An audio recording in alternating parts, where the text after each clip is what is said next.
Good afternoon, and welcome to our New York Archives Magazine online speaker series. I'm Josie Madison, editor of New York Archives. Today, we are joined by the newly appointed state archivist, Brian Keough, and retired state archivist, board member, and steward of the Archives Partnership Trust, Tom Ruller. Brian Keough has over 20 years of experience in archival leadership. He previously worked at the M.E. Grenander Special Collections and Archives at the University at Albany before joining the State Archives. Brian's responsibilities included overseeing important collections such as the New York Modern Political Archive and the National Death Penalty Archive, which contributed to research efforts nationwide. He has extensive experience working with state agencies, local governments, politicians, public policy associations, writers, and donors to acquire new collections. Brian holds a master's degree in History and Archival Administration. He is currently completing his PhD dissertation in American history with a focus on New York in the 20th century. Tom Ruller retired from his position as New York State Archivist in 2022. An active professional for 35 years, Tom is the author of several peer-reviewed journal articles and reviews on the use of technology in archives and the preservation of records in electronic form. Tom has been a consultant for several state governments and other organizations focusing on electronic records management and preservation. He remains actively engaged as a board member and steward of the Archives Partnership Trust. So for those of you who have joined us today, welcome. And I do want to let you know that we'll leave a few minutes at the end for some questions and answers. So you can feel free to submit questions throughout the presentation using the Q&A box at the bottom of your screen. And now a warm welcome to Tom Ruller and Brian Keough. Thank you, Josie. Hello, Brian. Good to see you. Hi, Tom. We both made it safely back from St. Louis. I see. I hope, unless that background is virtual. Nope, we made it back from the Council and State Archivist meeting, which was wonderful to meet so many other peers working in state archives across the country, in territories, in tribal nations. Just an amazing experience. So I really enjoyed that. Good. I'm really glad. It's been a group that I've been connected with for quite some time. They're outstanding. But welcome to you, and thank you very much for taking the time today to come and talk to us about yourself and about your ideas about where the State Archives is headed in the next few years. I know I have a little bit of knowledge of what the job entails, so I know taking an hour out of your day is a lot, and I think everyone's going to be really happy to have this opportunity to meet you and learn a little bit more about you. Josie just gave us a great overview of your career, but maybe we can hear it directly from you. Can you tell us a little bit about yourself, your career, and how you got into this business? Sure, thank you. And it's a pleasure to be here today. It really is. I grew up in West Philadelphia area, a very historic town. I was a history major as an undergraduate. I moved to Albany in 1995 to come here for graduate school, where I worked on completing a master in history degree and also my MLS degree in archives administration. I also worked as an archivist at the Schenectady Museum's General Electric collection, an amazing and extensive collection of photographs and documents and manuscripts documenting their 100+ year existence as one of the biggest corporations in the world, founded right there in Schenectady in 1892. I also spent a year in the late 90s as the Harold Washington archivist at the Chicago Public Library.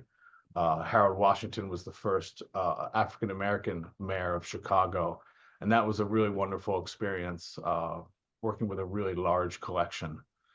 In 1999, I went to the University at Albany to become the curator of manuscript collections, and then 2 years later was promoted to head of special collections, where I spent 25 years and 9 days in that position.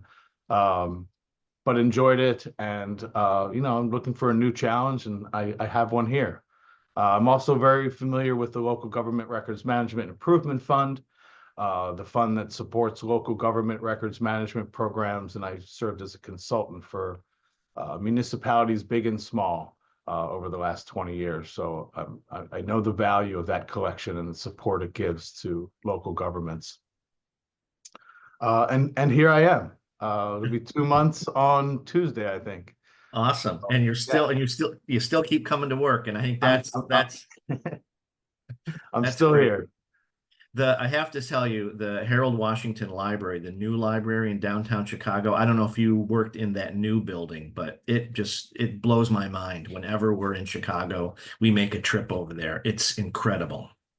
Yeah, I was there in the late '90s when it was only a few years old. It was, a shining symbol to the city. It's an entire city block, takes up that much space, 9 floors, and the special collections has a reading room with the entire window looking north onto the loop. It's just fascinating and beautiful space to do research. Yep. We are fortunate to live in a society that values libraries, learning, and the resources that we all preserve and make available. Chicago is a great shining example.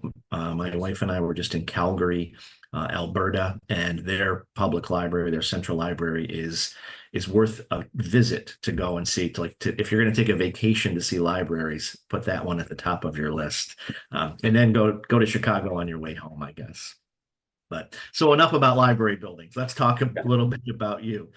So you've done a lot with the archival profession. You started off in history, but adopted archives. So what made you decide to become an archivist? Um, I guess the first point I really realized that I wanted to work in a library and archive was um, actually as an undergrad, my first year as a student, I majored in accounting and I failed tremendously. Realized I didn't want to be an accounting major, but kudos to all the accounting people out there. Um, and I switched to a history major because of a professor I met, thinking maybe I'd go to law school. But he was really into documentary filmmaking and oral history. So we did a lot of interviews as an undergrad. And then I started working for a documentary company just after finishing my undergraduate degree. And I was a research associate. So I spent a lot of time looking for images and things to put in the documentaries that were being made at this company. So I was really interested on what went on behind the curtain on the other side of the desk, and figured that, although it's great to have a dream to be the next Ken Burns, it's a really tough racket to get into. So I looked towards another passion that I had, which was libraries, and came up here to Albany, a great information science, library science school here. I was also attracted to the University at Albany because there's a strong oral history program that has been there for many decades, and that sort of attracted me to Albany. And I just can't seem to leave the city since I came here. I love it. So to be able to be at the university for a couple decades and now to come here with a new challenge, it's really exciting, actually. I look forward to coming in every day. It's great. So yeah. Good, good. So, and you've worked in archives, you've done a lot with manuscripts and special collections, and worked in a lot of special collections. And now you're in government and working with government records. What made you decide at this point in your career to focus on government records rather than the other side of the desk? Great question. I have a lot of experience as a consultant working with local governments across the state of New York. And I always found those experiences enjoyable, working with local RMOs and city clerks and county clerks. And again, as I said, municipalities, big and small. There's so many great people who work on records management programs across the state. So that was something that I wanted to be able to support from within, because we provide in our government services unit, we provide support to not only local governments, but state agencies, making sure all of the governments of the state of New York, whether local or statewide, are preserving and making accessible records. So there's accountability for government.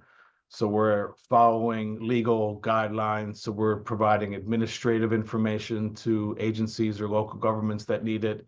And of course, for historical purposes, which is, I knew I wanted a new challenge, but I also wanted to stay around historical research and records, and archival records are just something that I don't see myself getting away from.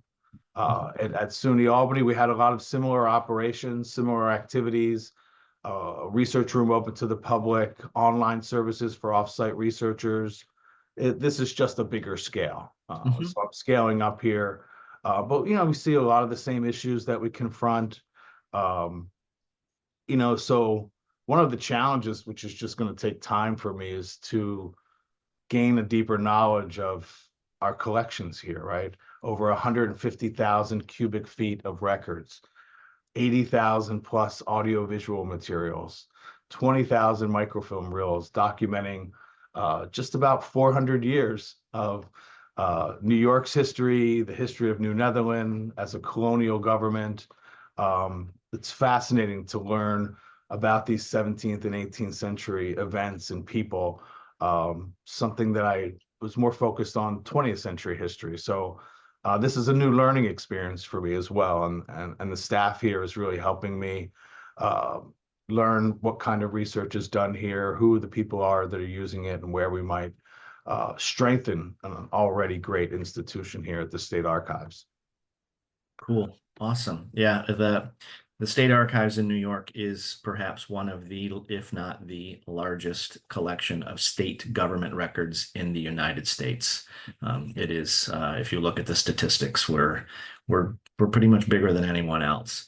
And then when you add our role and responsibility with local governments, it is, I don't want to say mind-boggling, but it is really impressive. And New York's long history of working at the state and local level to protect and manage the records that belong to the people is it's wonderful to be a part of it. I'm glad that you are. I'm really glad to hear what you had to say.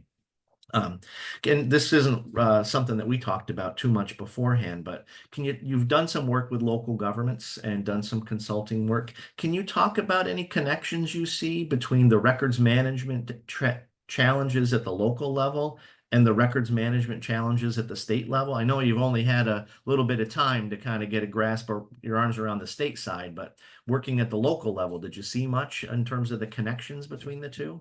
Yeah, I think one of the things you see at local governments and one of the challenges we're facing here at the State Archives is storage space, right? Constantly, government agencies are creating records, local governments are creating records every day. And that's one of the main issues I saw at the local level is storage needs. Thankfully, the Local Government Records Management Improvement Fund does provide support to renovate a room or build shelving or add some environmental controls. But that's definitely something that we're facing here at the State Archives and locally. And while it sounds great to digitize everything, when you're talking about 150,000 boxes where there's maybe 3,000 pages in each box, some are so delicate you have to do one page at a time. It's just, one of my goals here is to expand our digitizing and making stuff freely available on our website. But it's not just the scanning part. And Frank, I've said this before, the scanning part's kind of easy. It's that description part where you're putting in the names of people as subject headings or describing it so then it can be accessed with searching tools that we have. So that's really creating that metadata that describes what you're putting online is really a challenge because it takes, it's very hard to automate. It really takes archivists and human beings to do that description, so people know that in the legal records that we have, that there's mention of Sojourner Truth or Benedict Arnold or all these other ways that we discover the people that are in these records. So that description part is a real challenge, and one of my jobs is to get people to understand that it's not just the scanning part, right? You have to describe it, then you have to preserve it over decades. You don't want to keep scanning stuff because you didn't preserve it properly. So, we have our storage space. We're about to engage with backup cloud storage using Preservica, internationally known company. We're just about to start a contract with Preservica to make sure that if something does happen, we have a backup of all of our digital records. And frankly, you also have the issue of records that never see paper, born digital records, right? And how do we how do we appraise those? How do we destroy those that have retention periods? How do we preserve those that are archival and permanent? It's a real challenge. It takes resources, it takes money, and it takes people. I always say records management, the key to records management is communication. You have to be talking to the RMO. The RMO has to be talking to the archivist. The RMO should be talking to people in their local governments about what to keep, what not to keep. So it's all about communication, something that's really important to me. If a staff member has an issue, let's talk about it. If you have an idea for a project, let's talk about it. So I'm big on the communication aspect, and I really like what's going on here at the State Archives in terms of how people work together. And people are really passionate about their job here, which is also pretty inspiring for me. I can't agree more. It is an incredible team that works very closely together and does a tremendous job. It's the fact that we're one of the best state archives in the United States is attributable to the people that we had the pleasure of working with. So good. Absolutely. So as you said, you're about to celebrate your 2-month anniversary next Tuesday or something Yes. like that, right? So what are some of the highlights of the program so far? Do you want to open that PowerPoint now? Was that the right time to talk about that? Yeah, you can Wanna pull wait up a little the bit? slides here. Yeah.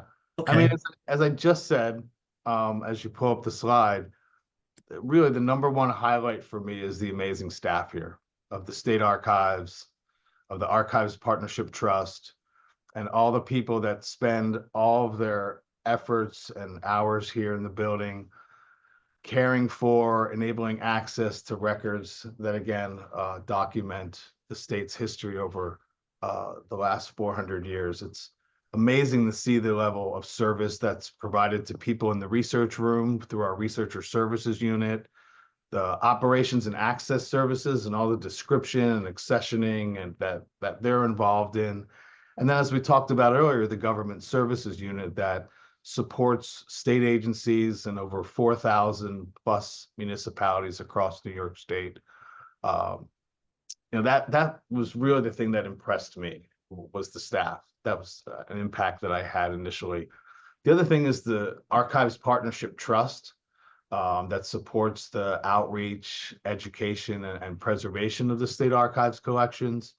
One of the things they offer is the Larry J. Hackman Residency Program, which provides funding support for researchers to come here to the State Archives and use the materials. And one of the wonderful programs that we have is when they are here in person doing research with the paper records, we have a lunch and learn. So a lot of the archivists in the building, some folks in the State Library and the State Museum get to hear from a researcher that's not at the end of their process, but in the middle of their process of looking through the records and trying to find information that's pertinent or relevant to their topic, or the serendipitous discovery that you have when you're doing research with archival records that takes your research topic and turns it to the right, and you're going down a different direction that you thought you were doing prior to starting your research. So really thankful to have the Hackman program and to be able to sit and talk with people that are using our records, because that's really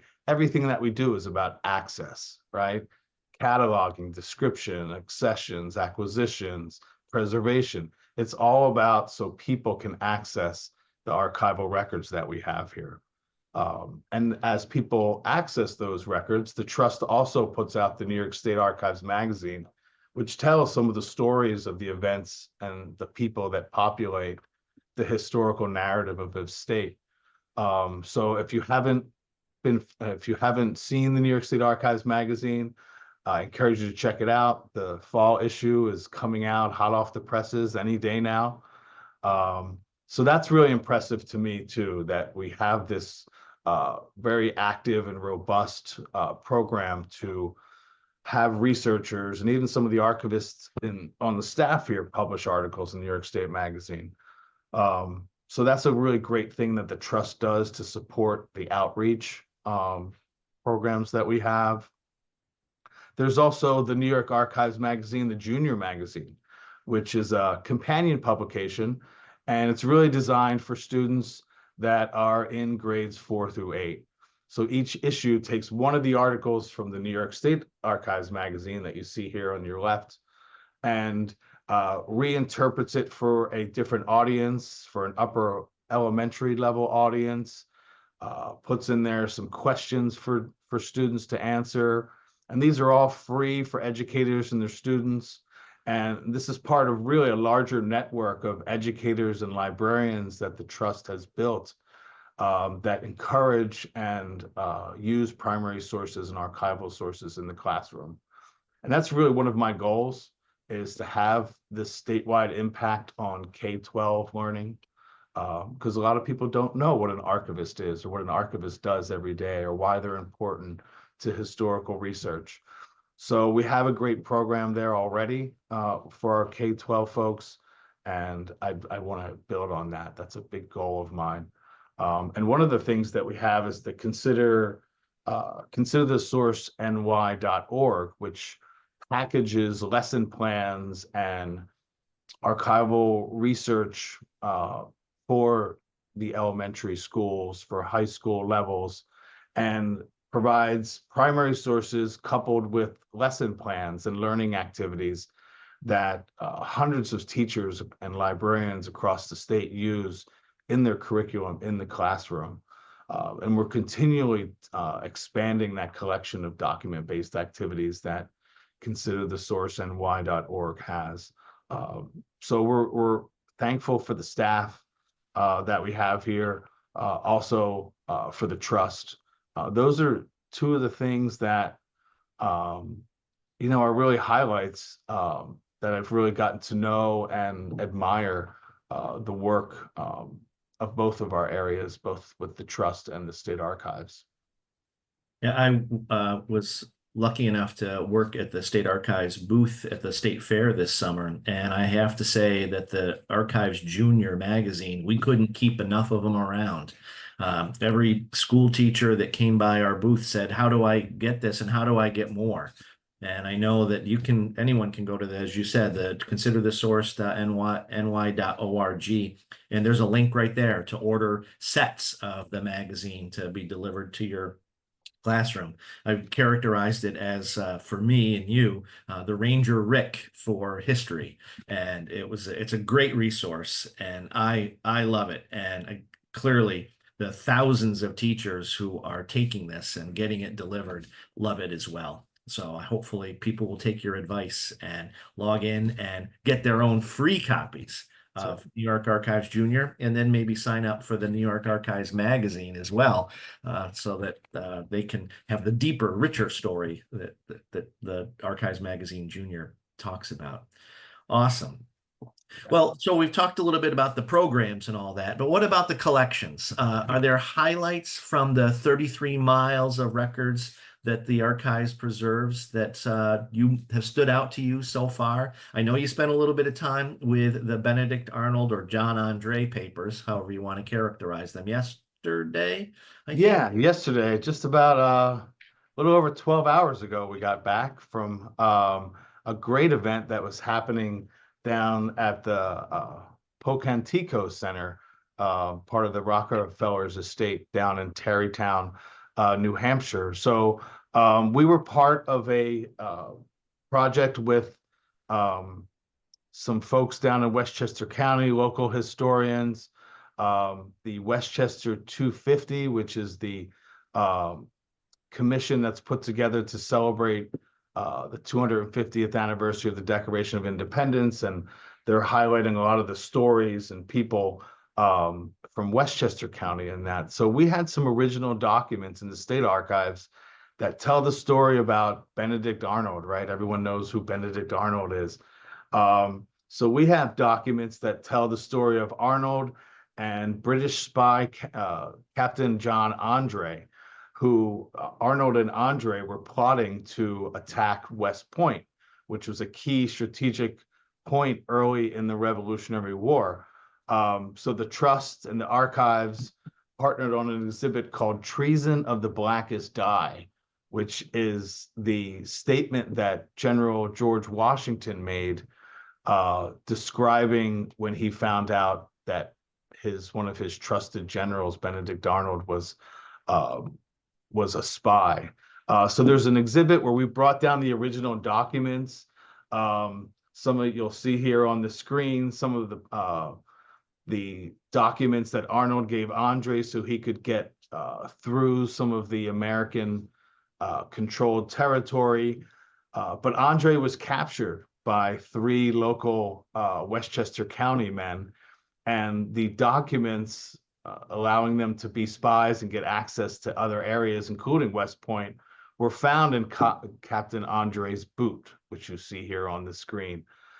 So we took all of the original documents down to the exhibit. There was an amazing overflow of people that were just, there was so much excitement for local history, and seeing these original documents was just amazing to see people's reactions. And the originals, of course, were only on site for 1 day. We had facsimiles down there, but it was just an amazing event about this. Everyone knows about Benedict Arnold, but when you get down into the minutia and the details about the story, it's just fascinating how close the British were to capturing West Point in 1780. So those legal records, which are part of Governor George Clinton, first governor of New York, part of his collection.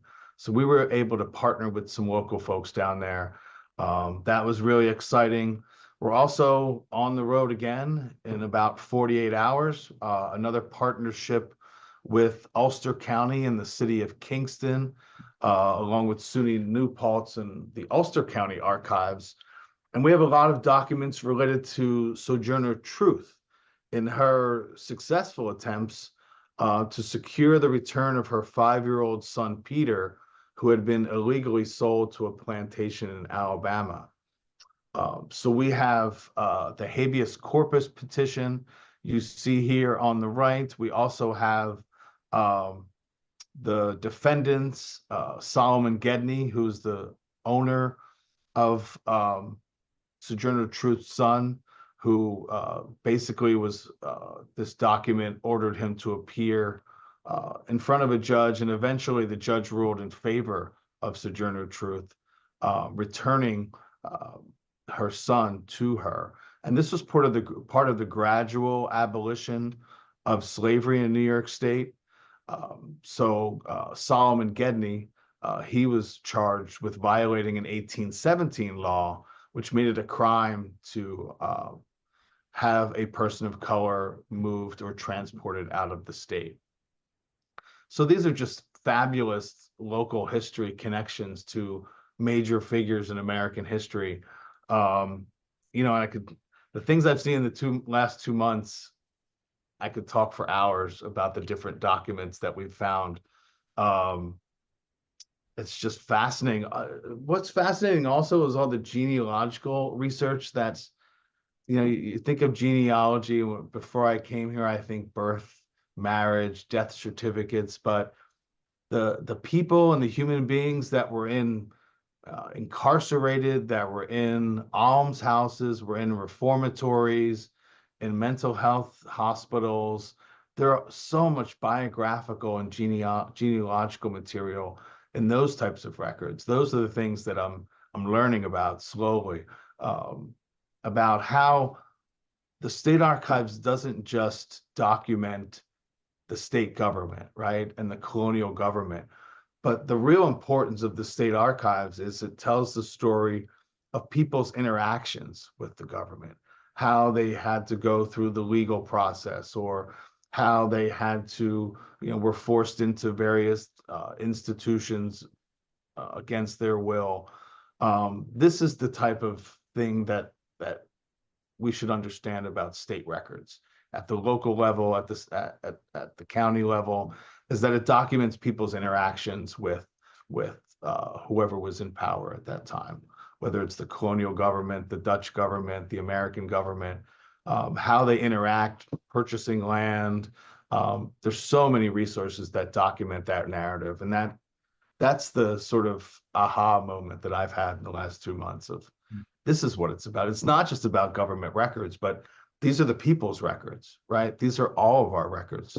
Anyone in New York State who lives here, these are our records. And so, you know, I feel a pretty strong responsibility into making sure that these records are protected, are accessible, hopefully get more and more items digitized.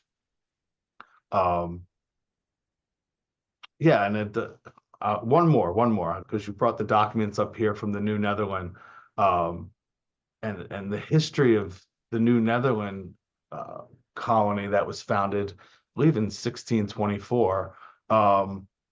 It's fascinating. We had the opportunity to host the cultural attaché of the Dutch consulate. And they were just amazed to see all of these documents from New Netherlands, from Fort Orange, and they had celebrated their 400th history. And now that program, which is over, really celebrated the Dutch contribution to this country.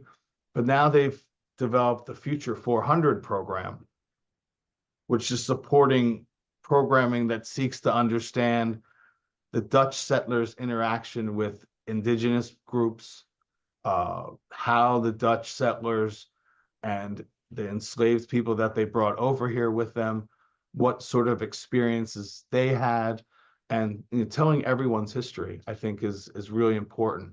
And if you don't know about the New Netherland project, they began, I think, 50 years ago, 1974, translating 12,000 pages of Dutch language administrative records from the archives of the New Netherland colony.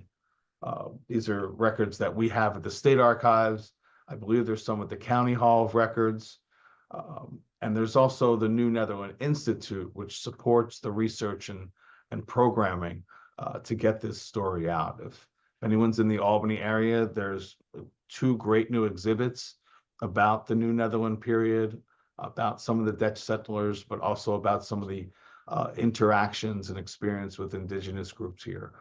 So if you're in Albany, check it out. It's a great exhibit. I saw it a couple weeks ago.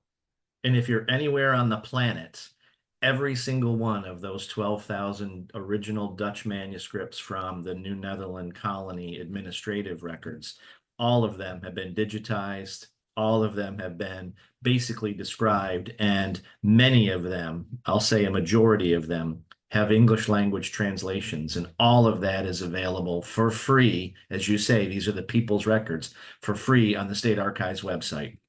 So no matter if to learn the truth about the Dutch colony and the Dutch administration of New Netherland, you can go to the State Archives and see these documents yourself from wherever you are. It's an amazing collection. You're absolutely right, Brian. And yeah, I have to give a shout out to the partners at the State Library too, that also have some involvement with the New Netherland material. I had the privilege of, when I first started in August, to tour through the museum's collections that have miles and miles of Dutch furniture and so much material from that period. But we also have great ethnology collections in the museum that document a lot of the indigenous groups from the area. So to see all these artifacts and documents all together, telling the story of different groups of people, different events that make the state's history amazing. And you see there on the screen, the document on the right that's a bit charred. Thankfully, we have that from the New York State Library. We rescued that from the fire, not we, but was the fire 1911, 1907? 1911, yeah. the great state capitol fire. Yeah. So, you know, we're exploring different ways to recover a lot of those documents. There's some new technologies out there that we're looking to explore.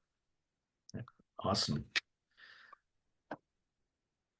There's a little bit more about the Archives Partnership Trust, sort of out of order. I apologize for that. And so you talk quite a bit about access, and I think there's a new guide coming out to the State Archives. Yeah, Jane Wilcox, who's been a great friend of the State Archives, who serves on the Archives Advisory Committee, recently put out a robust reference book, 500 plus pages of curated information for researchers looking to access the biographical and genealogical records that we have in the state archive. So there's 21 chapters in the book. It's fantastic. It breaks it down into different types of records, why they were created, what agency was responsible for those records. There's a special spotlight section for the book, so that looks at certain more prominent documents and tries to give some context and provenance to that book. And I know Jane also had a lot of assistance from Jim Foltz, who's our head of our researcher services, who's been here for such a long time and is an amazing and valuable resource, assisting researchers trying to access very complicated documents, right? These are documents that are 300-400 years old. There's different language that's used. For example, the Chancery of New York is the real legal framework in the colonial era, not replaced by the state Supreme Court until the mid-19th century. So if you're doing family history research, biographical research, not just on your own family, but as historians, we write about people and events, right? So there's so many genealogical resources here at the State Archives, from probate records to wills to land transactions, just too numerous to mention. But this book really provides a little window into those records, really gets down into the nitty-gritty and the details, and it's a real valuable resource. And so I thank Jane and I thank Jim for working on those over many, many years. That's been put together. And this book is now available for purchase from the New York Genealogical and Biographical Society. And it is, I agree with you, it is a must-have for anyone doing research at the State Archives. When you combine this book, which gives you the sort of the whole picture of the entire collection, with our incredible online finding aids and digital collections, you can discover down to the folder level, in many cases, the specific resource that is going to help you do your genealogical research or any other kind of research. It's pretty impressive. Well, thank you for that, Brian. So let's try to shift the conversation back to you. So how do you start your day at the State Archives? You've been coming in now for 2 months, so you've got a little bit of a habit. Tell us about it. Tell us about a typical day in the life of the State Archivist. Well, I won't get into all the meetings regarding budgets and personnel and planning and contracts and HR, and no one wants to hear about that, but they're important. And I give them the importance that they need. My day begins at home when I check my email. As a lot of us probably do. What happened overnight, right? No, just to get a head start. I like to check my email at home.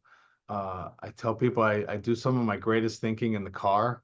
I don't know. I just get ideas, and they come to me, and I try not to write them down on my Post-it while I'm driving.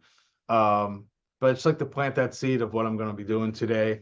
I try at least once or twice a week to get up to the research room and just sort of roam around and get to know the staff, right? I think I know everyone's name in the State Archives. I'm pretty sure that I do.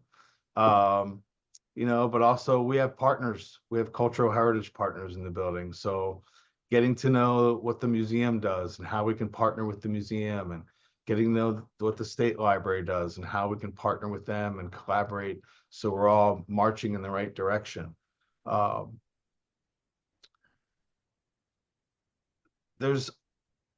think, what do I do when I first come in? But you never know what's going to happen overnight. You never. I would offer no 2 days are the same. Well, and one of the things in this is a 7-day-a-week job too, right? I do stuff on the weekend. I did my last job too. I tell my daughter, I have an 11th grader, and I tell her, I don't, I'm not really, I don't care too much about what you do with your life.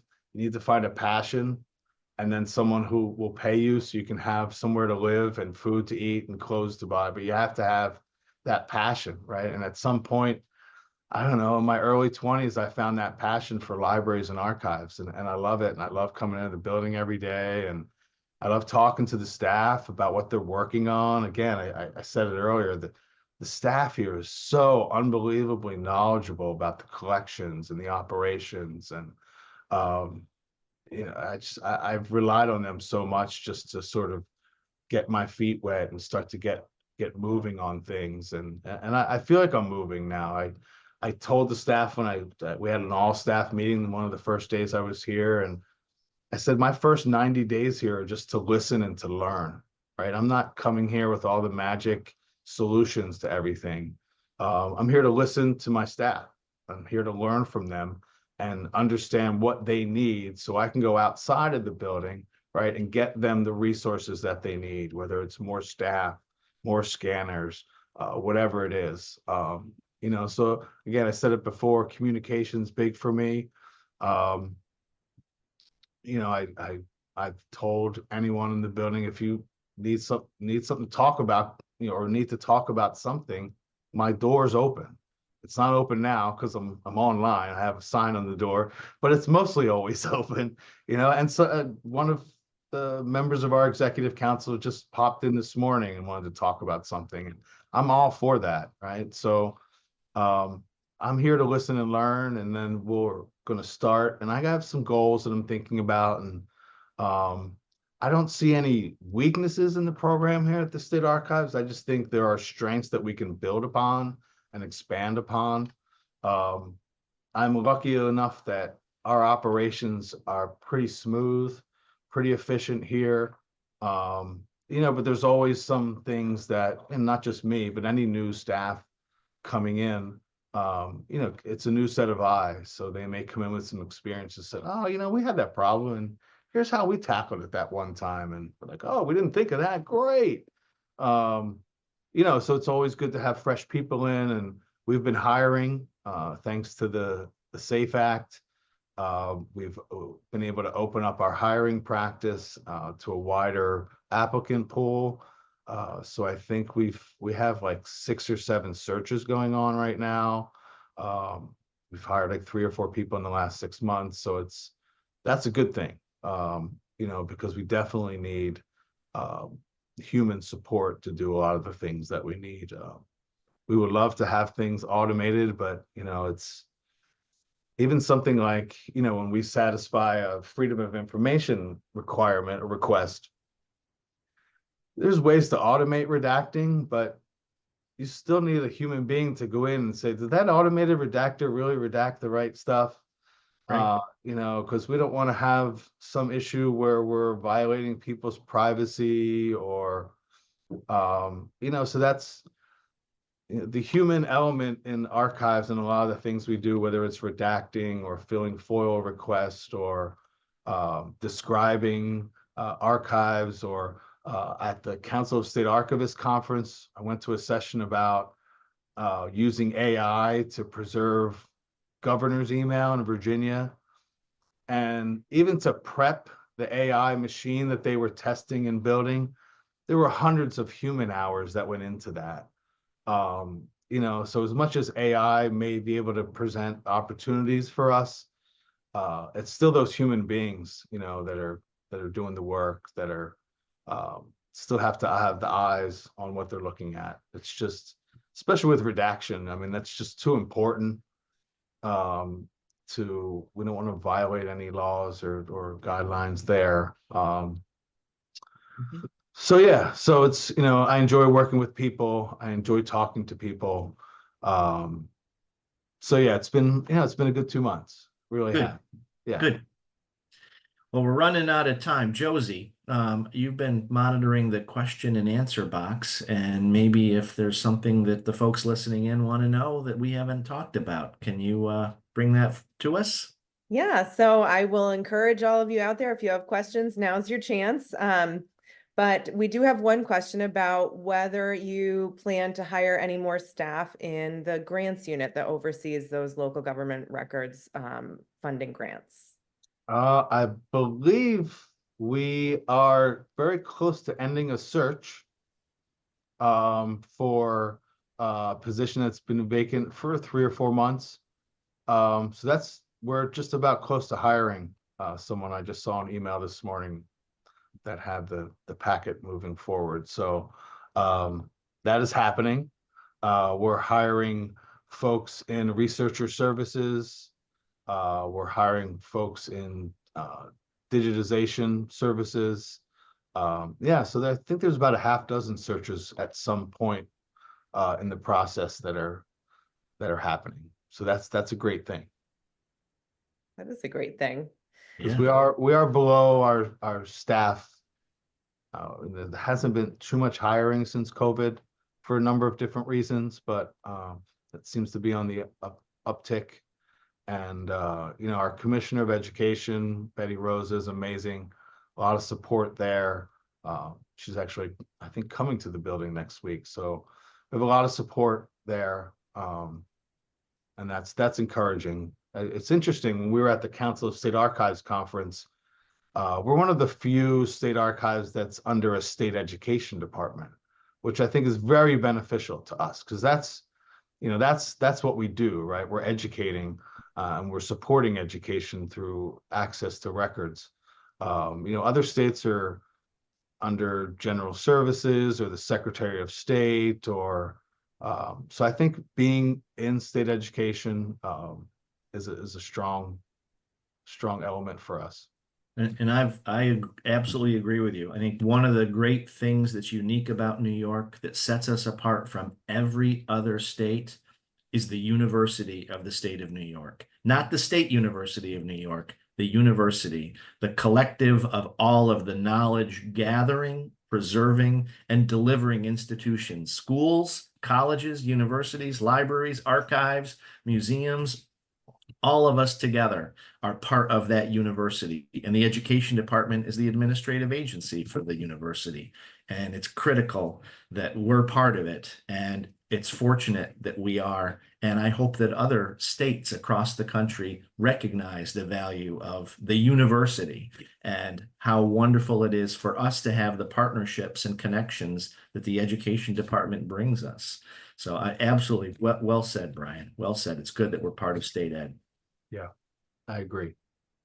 Great. Well, we have another question about how is the archives planning to help celebrate USA 250? And I can say from a magazine angle that we're planning some articles to celebrate that anniversary, and also the Boot Papers article that you talked about, Brian, is part of that. But how are you planning to celebrate that important anniversary? Yeah, there's the statewide 250 commission is headed by our state historian, Devin Lander. And so I believe we're meeting in a few weeks, sometime in October, to start. We have some broad themes that we're looking at. And we're basing it on a field guide put out by the Association of Local Historians on suggestions for programming, for themes. And, we're obviously celebrating that period, that Revolutionary War period. But I think one of the broad themes is celebrating how the Constitution and the rights provided in the Constitution were not afforded to everyone. So we have 400 years of different, whether it's women, whether it's people of color, looking for their civil rights and their rights to vote, and the rights that were granted to them in the Bill of Rights. So that's so really all the stories from the last 250 years, celebrating the stories like the British spy and Benedict Arnold, but also celebrating suffragists and celebrating the equality of civil rights and the passing of this Civil Rights Act. And other sorts of struggles and achievements so people can solidify their rights afforded to them in the Constitution. I heard a colleague once describe I don't want to say dichotomy. There is the celebration and recognition of the Revolutionary War, for which we have a lot of records where I think we're issuing a new guide and all of that. The Andre program that the archives did yesterday is a perfect example of the celebration of the Revolutionary War. But as you said, there is an American Revolution. The Constitution of a government of the people, for the people, by the people, and eventually it will include all of the people. But the constantly evolving story of the American Revolution is really the opportunity. The Sojourner Truth records that you talked about earlier, a great example of how an enslaved woman used the court system to free her son and get justice for her son, and how thousands of women in the early part of this century, barely 100 years ago, got the right to vote as part of the revolution that the Constitution gave us the opportunity to celebrate. So I loved that Revolutionary War and the American Revolution, two very distinct things. I never thought of it that way until somebody said it to me. So No, that's great. I like that. I like that a lot. Yeah, so we're putting events together. There's going to be new exhibits. We're looking to partner with any local history events, as we did yesterday, and we are Saturday in Kingston. It's just exciting too to work with the State Library and the State Museum and the State Historian, because we all have similar goals and want to tell everyone's story. So that's really exciting to have so many resources to be able to tell that story. And again, we were down there. The three men who captured the British spy, Captain Andre, were given a medallion. And so we had one of the original medallions on exhibit yesterday. And in fact, it's interesting when because we had facsimiles of the original documents that are at the exhibit now. So in 1976, for the 200th celebration, I guess some Westchester County folks created all these replicas of the medal that they were given. So that's now on display, one of these replicas that was created 50 years ago, almost, I guess. But I was just really impressed with a lot of the passion that people had coming to this exhibit yesterday for local history. And people were just amazed to be close to original documents. That was just, so many people said that, like, why aren't these on exhibit all the time? I said, well, we're in Rockefeller's former carriage house where there's not great, air conditioning and such, and there's theft and, there's various reasons, and people understood, but they were just so passionate about being around these original documents, signed by General Washington and signed by Benedict Arnold and these other kinds of sources that they were able to see. It was a really interesting event.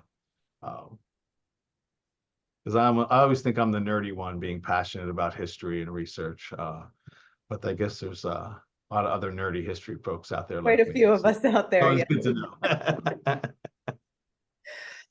know. Okay, so last question is, would you be willing to provide your email address for people who might want to contact you? Or is there a way Sure. to contact you? Let me see. It's only been 2 months. I hope I can remember it. No, just kidding. Yeah, I'll put it out there. Brian, first name, dot Keough, last name, Keough at nysed.org. Gov, I think, isn't it? Oh, Gov. Sorry. Sorry. I'm lucky I didn't say edu. Yeah.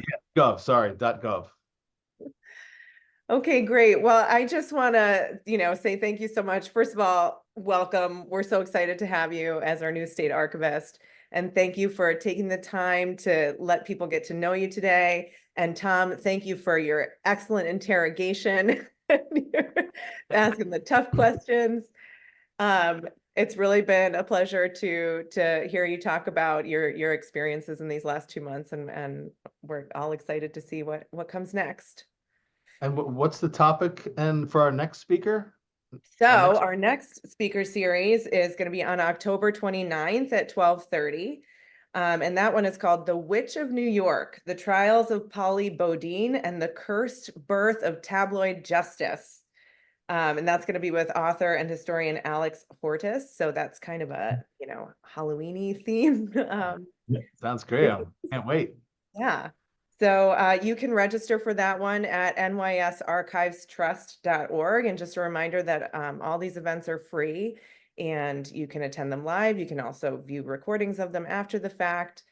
It's our privilege to make these events available to you and to keep New York State's history alive. If you're interested in the content we create and want to make some suggestions about future programming, please contact us at aptrust@nysed.gov. And you can always, if you're interested in the records of the state archives, please visit that website, archives.nysed.gov. You can spend hours looking through the digital collections and just seeing the amazing records that we make available and that we take care of for every person who lives in the state of New York. So thanks again, Brian and Tom. It's been a pleasure. you. And Thank you. great day. Bye. Bye-bye. Thanks.